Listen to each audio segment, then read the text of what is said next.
Salut à tous, bienvenue sur NIL Développement, la chaîne de la formation en matière de programmation informatique. Nous allons poursuivre notre processus de formation avec Python. Aujourd'hui, nous allons présenter les erreurs de syntaxe en Python de manière pratique. Il faut rappeler que dans la formation précédente, nous avions présenté ce type d'erreurs de manière théorique. Les erreurs de syntaxe, les erreurs logiques, les erreurs liées à l'exécution. Aujourd'hui, nous allons les présenter de manière pratique par de petites simulations.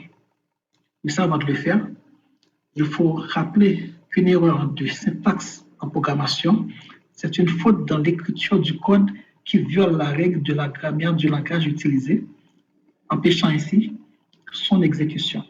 C'est ça tout justement l'erreur syntaxique.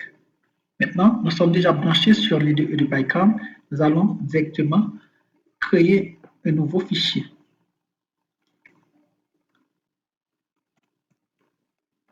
Un fichier qui se nomme syntaxe. À l'intérieur de ce fichier, nous allons déclarer une fonction erreur syntaxe.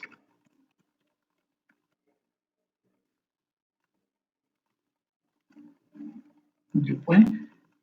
Et nous allons afficher ce petit message. Hello world. C'est terminé. Nous allons accéder à la fonction principale, la fonction main qui est dans un autre fichier. C'est à partir de ce fichier qu'on va pouvoir exécuter le programme. Nous allons le déclarer name égal main.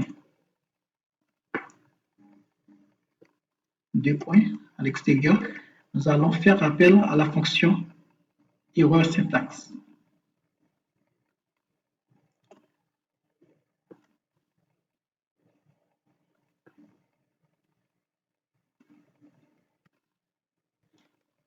Maintenant, pour pouvoir valider la fonction, il faut l'importer dans le fichier syntaxe.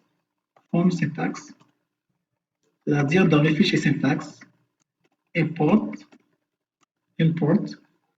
la fonction erreur syntaxe. C'est tout. Nous allons tester le programme maintenant. Tout va fonctionner comme d'habitude. Hello world. Ça a marché. Maintenant, nous allons nous focaliser sur l'erreur de syntaxe. Pour mieux identifier ce type d'erreur, si vous avez oublié de saisir une parenthèse, par exemple, j'enlève cette partie. On va exécuter dans la fonction principale pour voir ce que ça va donner. Comme vous voyez, il y a des informations rouges et bleues, syntax error. Ensuite, il y a une indication pour cette parenthèse qui n'a pas été ajoutée. Nous allons corriger cela.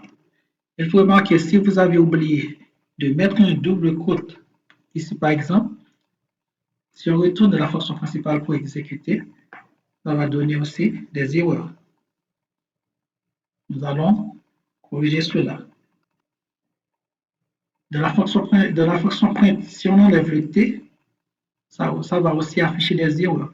Si on retourne de la fonction principale pour l'exécuter, et le world, on nous indique qu'il y a une absence de T dans la fonction print. C'est comme ça.